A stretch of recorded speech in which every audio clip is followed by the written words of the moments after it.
The kind of peacekeeping that keeps letting someone treat you and those around you however the hell they want because that's the way they are.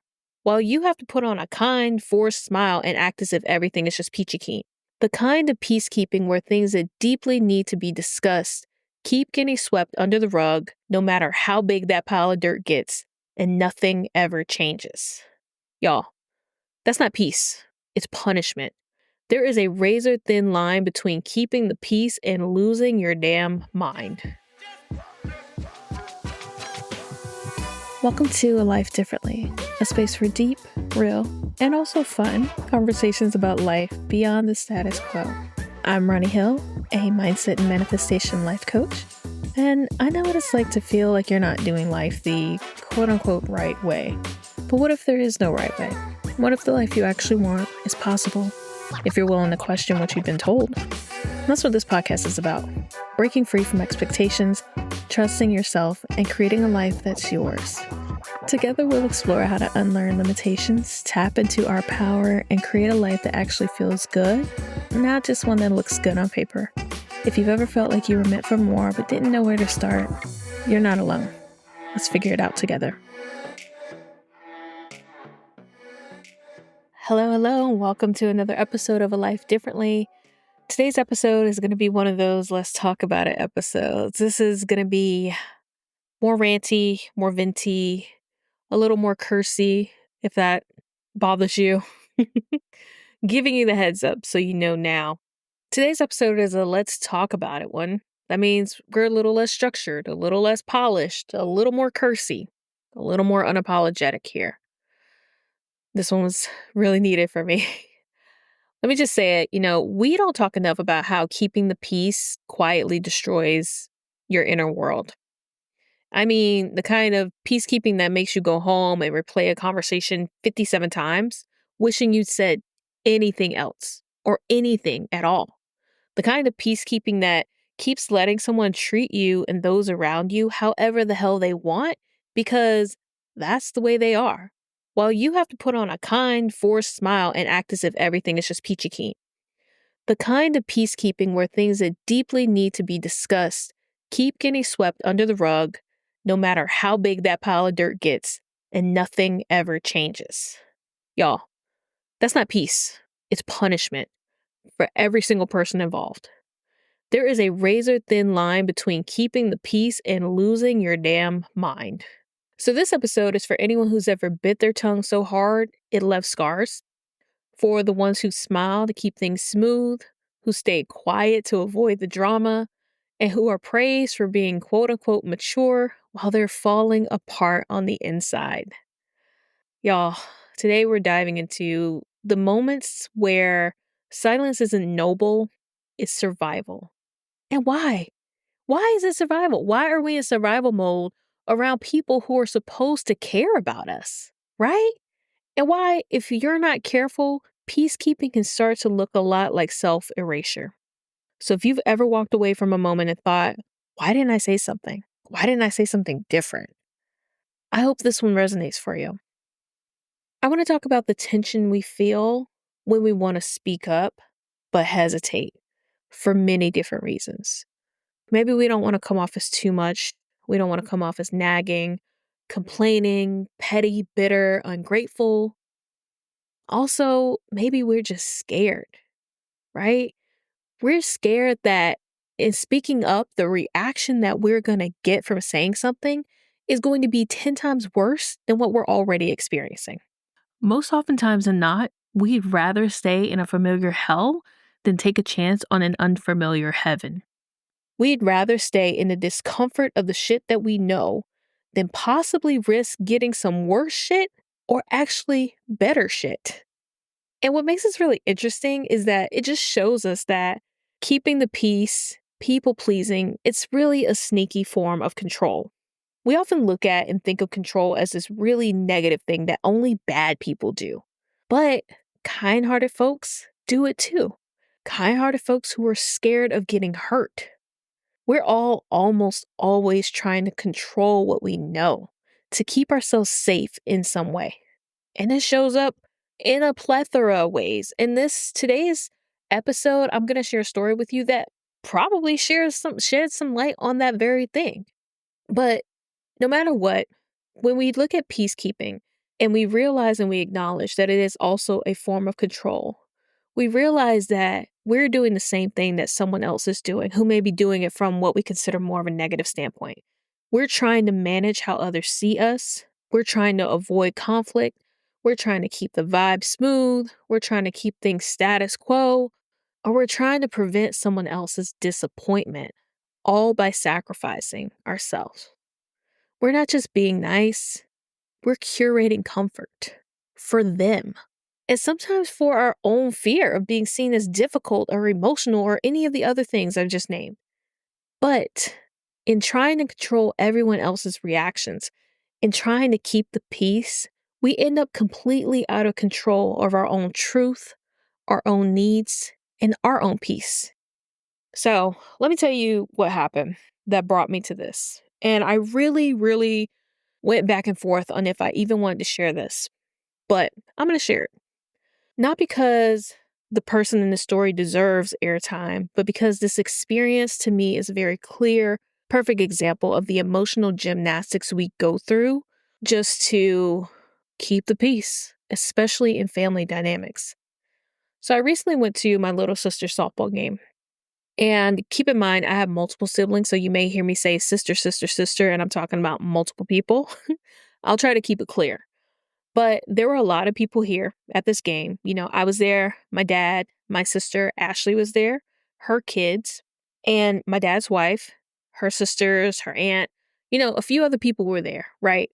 And of course, my little sister who's playing. Historically speaking, my dad's wife and I do not have a good relationship.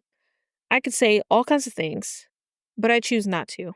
But I will share that my experience of her is that she's the kind of person who can do something messy and act like you are the person with the problem because you're reacting to it. So we're at the game. I mentioned that my sister had her kids there. So one of my nephews, he goes over to this bag that's sitting between my dad and his wife, and it's her bag with snacks. And, he goes to look in it. And the first time my dad reprimands him, like, you don't go through people's stuff, yada, yada, yada. So he goes back to playing, blah, blah, blah. So a little later on, he goes back over there and he grabs a bag of jerky that's like sticking out of the bag. He picks it up and he's like, hey, what's this? And my dad's wife leans forward and she snatches it out of his hand and she goes, you don't go through people's stuff. And my dad started reprimanding him and my sister started reprimanding him, basically like, hey, go sit down, right? And I remember sitting there and I was completely shocked. I was like, yo, what? That was a lot. And I remember looking around, like my eyes were literally scanning everyone's faces, and I saw how everyone looked. And it's a quick moment. It's a very quick moment. But the way she handled it, the way she reacted, it was very stern. It was very sharp. It was loud enough for everyone to hear. My personal opinion, it was very unnecessary. It was very disrespectful. And what really amazed me is that everyone saw it, you know, and nobody said anything. Other than my dad and my sister, reprimanding the kid, nobody said anything to her, right? I didn't say anything either. And in that moment, my body was doing so much, my body and my mind. And I just remember turning back around and being like, oh my God, I want to leave. I'm like, I have to leave. I was so confused. I was just like, what? And thinking about it, I was like, ideally, I really would have liked to have been like, whoa, that was a very elevated reaction. Are you okay? Ideally, I would have liked to have reached out to my nephew and be like, hey, come over here. Are you okay? Everything's okay, yada, yada, yada. But I didn't, right? And I was just sitting there feeling like a pot of boiling water with the lid and the lid's like shaking. And I'm like, I don't know what to do with this. In the moment, I was shocked. And as I sat there, I got angry and I got so bothered. And I was like, I need to leave. I need to get out of here. And I remember turning to my sister and asking how much longer she was going to stay. And I was like, I need to leave. I was like, I got to get out of here. But I mean, I wasn't going to leave before I got to speak to my little sister. And when the game was over, I got up and I was just like, oh my God, thank God this game is over. I turned to my dad and I was like, hey, is my little sister going to come over here? And he said, yeah, she'll be over here off and on. And I said, okay, cool. Well, I'm going to say bye to her and I'm going to leave. Can you walk me to my car? And I was just like, I gotta go. I gotta go, y'all. On the way home, y'all, I was just livid. I was just processing hella hard. And I got home and I felt like I sat in that processing for so long. I had a headache. My face hurt. I was like, I should have said something. I should have said something. Not for me, but for the little kid, right? Who totally got this reaction that was extremely uncalled for. Extremely uncalled for. And let me preface this, my nephew has kind of like this label of being quote unquote bad. And he was not being quote unquote bad. He was being a kid, right? A young kid, right?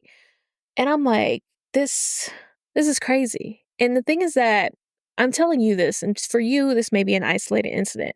But the thing is that in our family, this is not an isolated incident. It's just one of many scenarios that, we've encountered. And it's just one more example of a person who really just hides behind smiles, but whose energy is just sharp and controlling, and whose spirit really speaks for itself when you listen. And the thing is that they get away with it over and over and over again because everyone lets it. Everyone lets her. Everyone's quote unquote keeping the peace.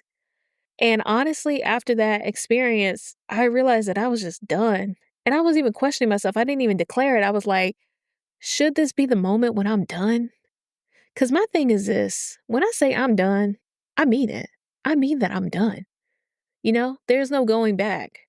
There really isn't. There's no niceties, there's no performative anything. I'm done. And to be honest, if I wasn't navigating the tricky dynamics of this being my dad's wife and my sister's mom, I would like to think that I would have been done a long time ago. And the thing is that I'm tired of holding it in. I'm tired of playing nice to keep things smooth for people who make things difficult. So if you find yourself at that point too, like, what do you do? Right? And let me throw in my friendly reminder of I'm in this with you. Like, I'm in this with you. I need to have like a little jingle or something. I'm still figuring this shit out too, right? Because what do you do in these situations? Now, one thing I will say is that I don't have an answer for you on what to do in that very moment of speaking up. Because as a person who's been stifled her whole life, speaking up in the moment is still very much a thing that I'm learning how to do. Very much a thing. I'm getting better at it, and I really applaud myself for doing so. I will also say that it takes a lot of courage and strength to become that person because you have to be in situations, scenarios, relationships, dynamics that will honor and respect you being that person, right? So, in this exact example, my dad, I've gotten to the point where I'm learning how to speak up in the moment with my dad because I know that my dad respects me. And I know that even like historically, my dad has not always been like, people don't think he's like the easiest person to talk to or any of that stuff. I know my personal experience with my dad that my dad loves me and I'm safe with him, period. And that is one of the things that allows me to practice speaking up in the moment with him and in general. So you do have to be mindful that you have to be in a space dealing with someone who is going to reciprocate safety to you, right? Care and respect. If you're not in that space, I'm not going to tell you to speak up. I'm going to say, look, get you a little practice in before you go for the big leagues, okay? Because when you're dealing with somebody who does not give a shit about your feelings, who will hurt you if given the opportunity, I'm not going to tell you to go to bat. Okay. And yes, we're doing all the batting lingo because we're at a softball game. Okay. My sister is an amazing softball player, by the way. Okay. But yeah, like I said, I'm still figuring this one out. So in the moment, I'm not here to tell you what to do in the moment, but that is the extent of the advice I'm going to give you. Now, after the moment, if you find yourself stuck, why am I still in this energy? Why is it hours later and I'm still thinking about this thing? Why am I in the shower rehearsing what I should have said? I really want to answer that question for you. Why are you still in this energy? Because your body still thinks it has to protect you, right? Everything we do is for a reason. It serves a purpose, it has a reason. Your body, your mind, your nervous system is not safe. It feels like it needs to protect you. You have not had your full exhale yet. You've been hypervigilant for so long that peace feels foreign, right? It also is bothering you because nobody handled it, you know? Nobody handled the situation. If you're in a big group setting, if it was just you and this person, still nobody handled it. Nobody came to your rescue. No one came to help you. You felt alone and you felt unsafe, right? You're still holding the whole damn thing all by yourself. That's why you're still in this energy. It's unresolved. You're still in that moment and you're replaying it in your mind over and over and over again. And on top of that, our subconscious mind cannot tell the difference between what is real and what's imagined. So when we replay events over and over and over, our subconscious mind translates that to us being in that experience over and over and over.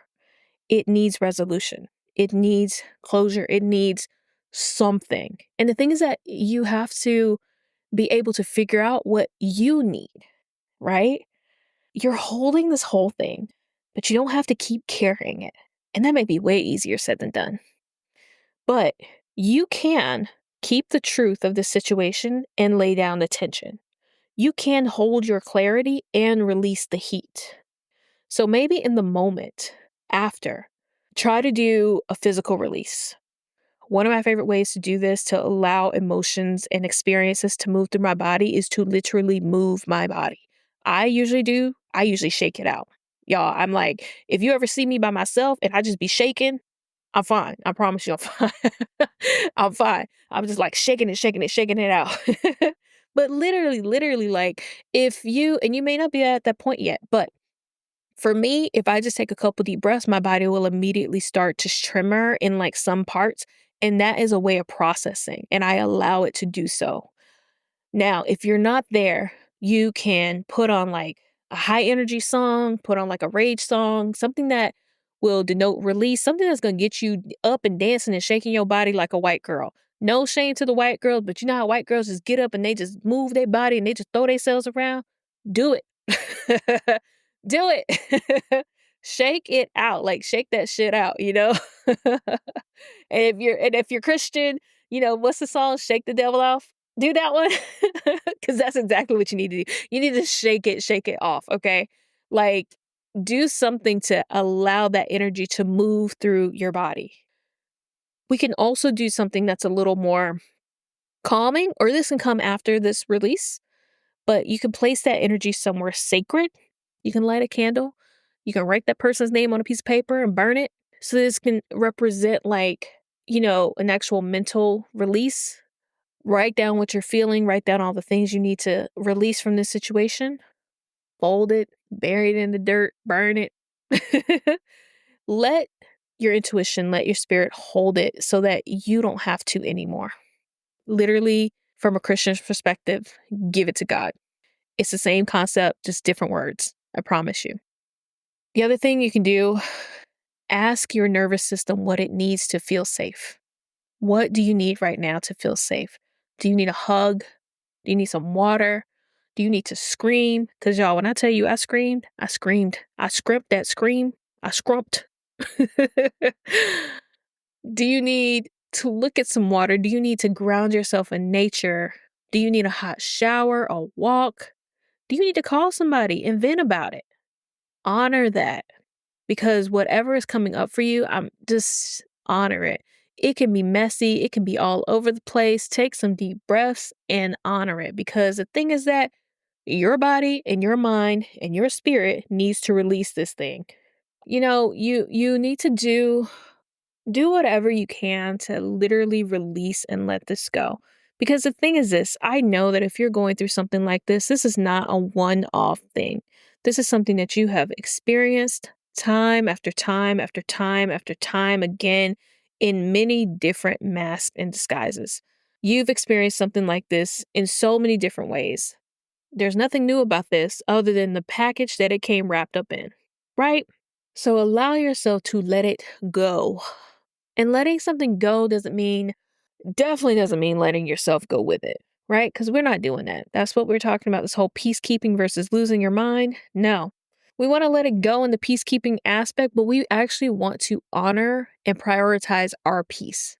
We don't want to hinder or endanger anyone else's peace, of course, but we need to honor and prioritize our own peace first. We can't pour from an empty cup. What are all the sayings? We can't pour from an empty cup. You got to put your oxygen mask on before helping anyone else next to you. You know what I mean? Like, you can't serve someone if you aren't serving yourself first, right? Just because you didn't speak up then doesn't mean you missed your chance to be on your own side now. Your silence can be sacred, but not when it's slowly swallowing who you are. Sometimes speaking up is the most loving thing you can do for yourself. Even if no one claps, even if no one agrees, even if all it does is help you sleep at night. And sometimes not being able to speak up in the moment doesn't mean that you don't care about yourself or you don't care about the situation or you don't care about someone else who was affected by the situation. It's just another indicator that you don't feel safe in this situation and with this person. And when it's a person that you find yourself in repeat interactions with, that's when we really got to get into the topic of boundaries. Y'all, boundaries, boundaries, boundaries. Now, I, for one, am all about boundaries. And that's because they're very, very necessary. And for me, it's also because they have been such a foreign concept in my entire life. I realized in my 30s that I never had boundaries in my life, that I was never shown what boundaries were, that I was never taught what boundaries were, and I was never led to believe that I could actually have boundaries. Anytime I had boundaries in my life, they were bulldozed. And then like I said, sometimes we don't speak up out of fear that the lashback is going to be 10 times worse. When I tell you I got the 10 times worse, that's what I got. So people who don't speak up or who keep the peace out of fear, it's not illogical, okay? A lot of times it's because you did experience something that was hella scary, that was an elevated reaction, right? Because you had people who did stuff to you or reacted to you, whether they intended to or not, and it left an imprint on you. That fear is real, right? But we have to remind ourselves that we now are the adults who have to advocate for those younger versions of ourselves. And I kind of just said that, like I said, this is less structured because I'm just like, I'm venting and ranting and also trying to make sure that this is an episode you can get something out of. But I say that because the majority of people in this world are just a bunch of unhealed, angry, sad, screaming 7, 8-year-olds. Over 90% of our daily habits, everything that we do is controlled by our subconscious mind. Our subconscious mind is formed by the time we're about 7 or 8. So literally the majority of the foundation of your beliefs, your habits, your ways of being are formulated within you by the time you're 7 or 8 years old. So yeah, a lot of people are just running around as hurt 7 or 8-year-old children. Okay. So when I say that your adult self right now needs to advocate for their inner child, that's what we need in this situation. And if your inner child is not safe around a certain person, then maybe you need to keep yourself away from that person. And that can be hard when that person is in your quote unquote family. Right? Right. So I don't remember if I was going anywhere else, but I know that one of the things I would like to say is that, like I said, it's hard when it's your family. So, what do you do when you find yourself having to be in spaces with this person, with people like this? Boundaries, boundaries, boundaries, boundaries. And if you have no idea what it looks like to have boundaries, trust me, that's okay. It's not okay, but it's okay, right? It's okay because you don't know, but you're grown. So I'm going to tell you right now, you need to make yourself know, okay? You can do so by reading. Talk to ChatGPT. I will almost always advocate ChatGPT, although we know that there are issues with it. But there are books. Nidra Glover Tawwab wrote the book, Set Boundaries, Find Peace. She also wrote the book, Drama Free, which is about navigating unhealthy family dynamics. She also has workbooks. Y'all, I'm going to promote those books, okay? Check them out, get them. Set Boundaries, Find Peace has examples of setting these boundaries, y'all. And this is so important because I'm going to say especially in our communities of color, we aren't taught that. We are taught so much that we are supposed to do things, we are supposed to respect authority, we are supposed to da da da da da da da da. Da. Like you don't question authority, you don't speak up, you don't da da da da da. No. Fuck that, y'all. We gotta leave all that shit behind. We gotta leave some stuff in the past, okay? Because our family has gone through a lot. Our ancestors have gone through a lot. We've carried that stuff down, but now we're at a point where we gotta start pushing that back, okay? The world already fights against us too much. We don't need to keep fighting against ourselves and each other. All right? Okay? So, boundaries. What can that look like? Okay, I'm gonna give you specific examples for me. So, I don't really speak to my dad's wife. I will say hey, and that's about it. I'll say hey, and I'll keep it moving. I don't share any personal information with her. I don't try to engage in any kind of conversation with her. I won't allow myself to be left alone with her. I only go to their house if I know my dad's there. Those are boundaries, right? If my dad leaves the room, I'll leave the room. If my dad's not home, I'm not there. Those are my boundaries. I'm not telling you to do that. Figure out what works for you and what you need to do. Also, in moments where you have to be around this person, create anchors for yourself before going into the situation. Set an intention. So, like me going to my sister's softball game, maybe I sit with myself, maybe I get in my power pose, I put my hand over my heart, I do some deep breaths, and I say to myself, I'm here for my sister. I'm not shrinking, I'm not engaging, I'm not sacrificing peace for politeness. I'm going to this game to see my sister play, to see my dad, to see my sister Ashley. I'm going to have a good time. I am protected. That's one of my go-to affirmations. I am divinely guided, safe, secure, protected, and provided for, right? That helps me so much. But remind yourself, set the intention, because the other thing too is that a lot of times we leave things up to, I don't want to say fate, but we forget that we are the co-creators of our reality, right? And if we go into a situation expecting a certain outcome, most likely that's the outcome we're going to experience.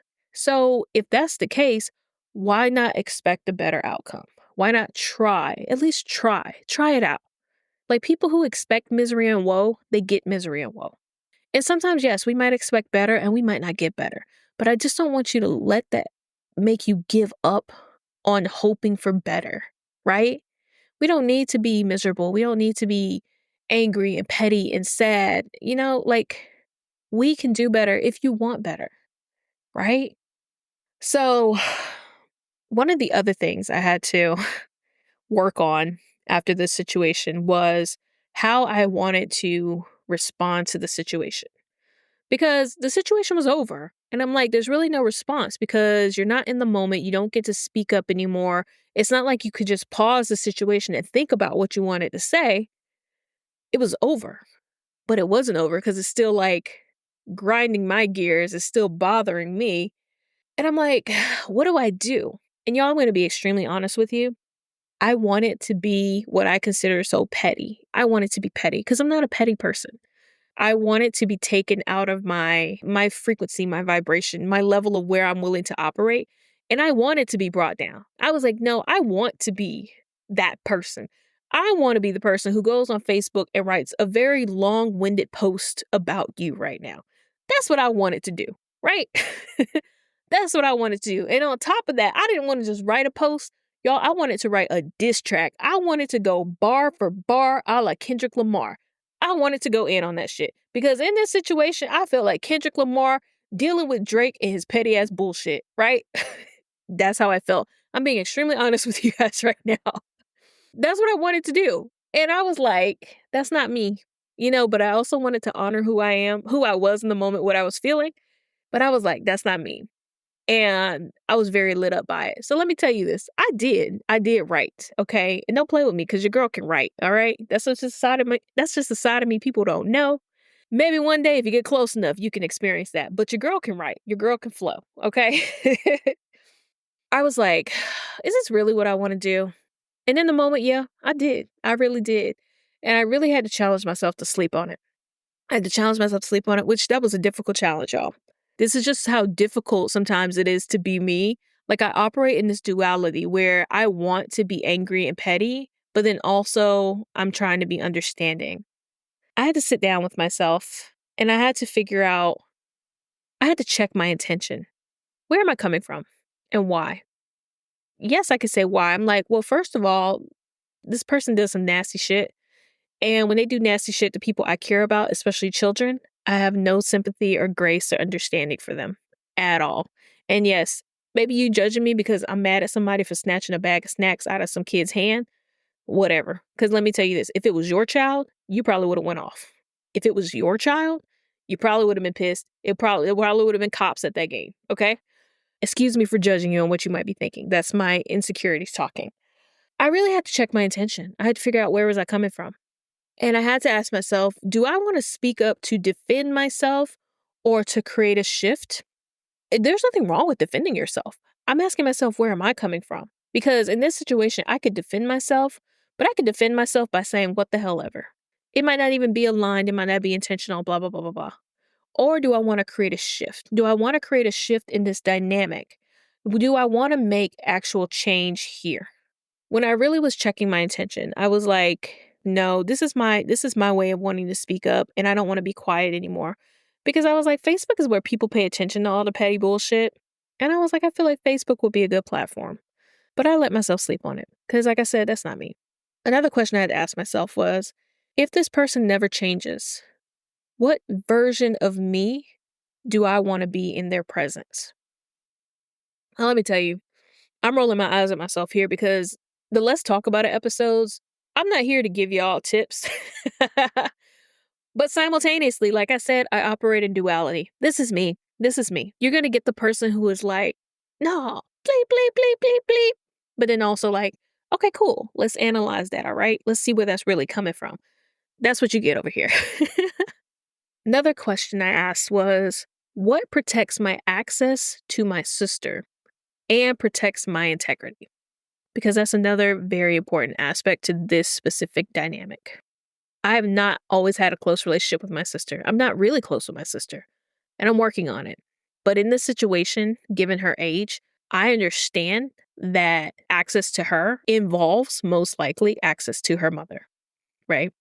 Another thing I had to say was, can I say what I need to say in a way that doesn't drain me further? Because that's another important part about it. That's what we're really talking about, integrity, aligning with our values, aligning with who we are, who we say we are, and who we actually want to be. Is this going to drain me further?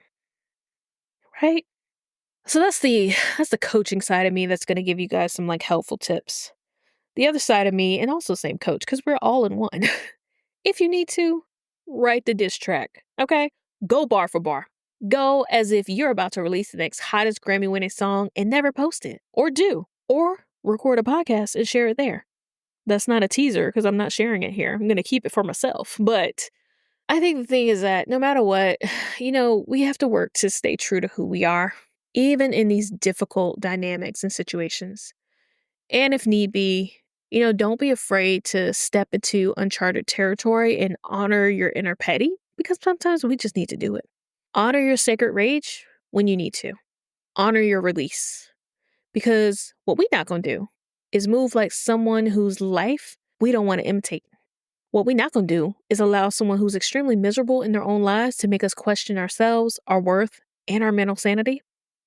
What we're not going to do is keep the bullshit peace that we've been taught and told to do when it's just a moment in time before they do something irreprehensible to you or anyone else you love and care about with no care or concern, even if it's a child. I had to remind myself, and I'm going to remind you if this resonates, you're not the problem. You're a mirror. And when you're that bright, you shine a light on people's shadows that makes them hate you instead of turning inwards to accept the truth of who they are. And I'm not going to take credit for that. I got that from LaToya Dixon Smith in an interview that you're going to hear next week. But that really resonated with me. You're not on the level of that energy. That's why your body is screaming, get me out of here. And you're not obligated to be in space, in relationship, in community with anyone who does not have your best interest in mind and would hurt you the second they're given the opportunity to do so in any way, shape, form, or capacity to try and resolve some inner bitter narrative and need that they cannot acknowledge. There's always a way that things can look differently, even in family dynamics and relationships. Even when it's hard, I promise you there's another way. Boundaries, boundaries, boundaries, right? Like I said, if you have no idea what those are, give yourself grace, but take the first step. Read Nidra Glover Tawwab's books. I'll link them in the show notes. Set Boundaries, Find Peace, Drama Free, A Guide to Managing Unhealthy Family Relationships. She also has workbooks for both. I'm not here right now to be the bigger person if it means being the broken one. You don't get to call it peace if anybody in the situation is getting punished, right? And from this point forward, I want us to choose ourselves loudly, clearly, and without apology. Even if we feel like we're the only person in the house and every other family member is looking at us like we're in the wrong. That shit is hard.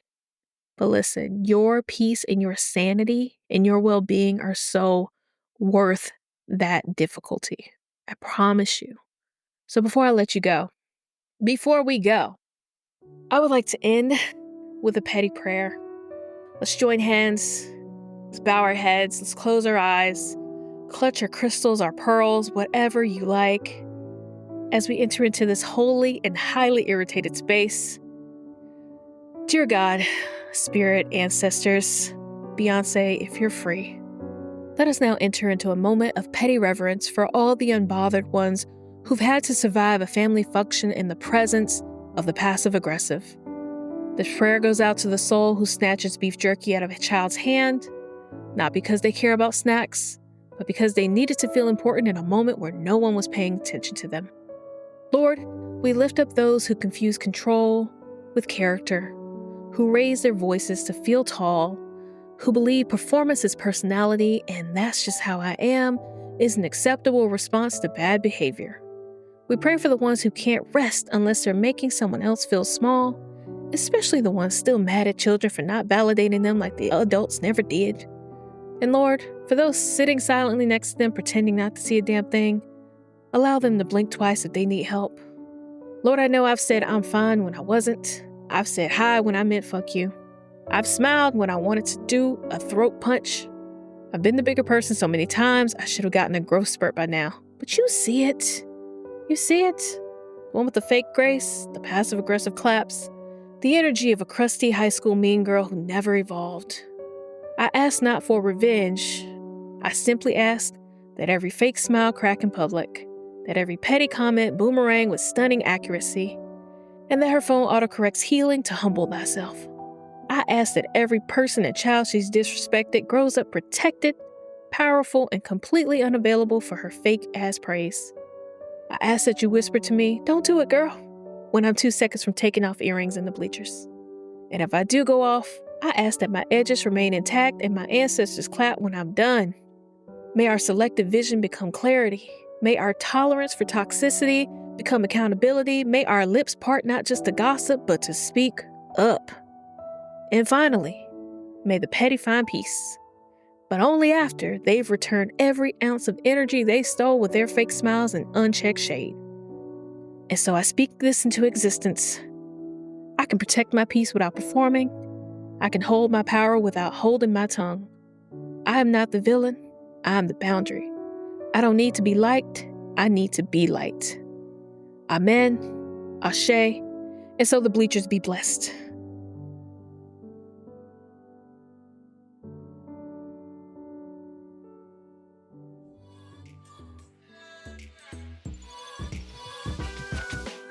Thank you for joining me for today's conversation.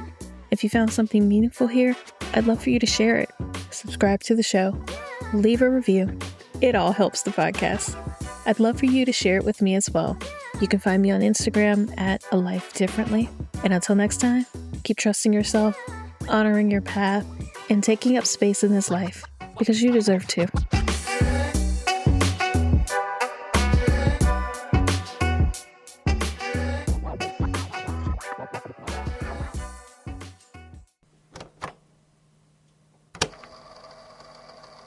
We're going to go for it.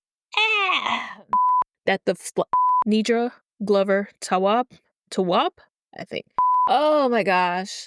Just like right now. I'm about to shake the shit off, shake the shake the shit off, shake the shit off.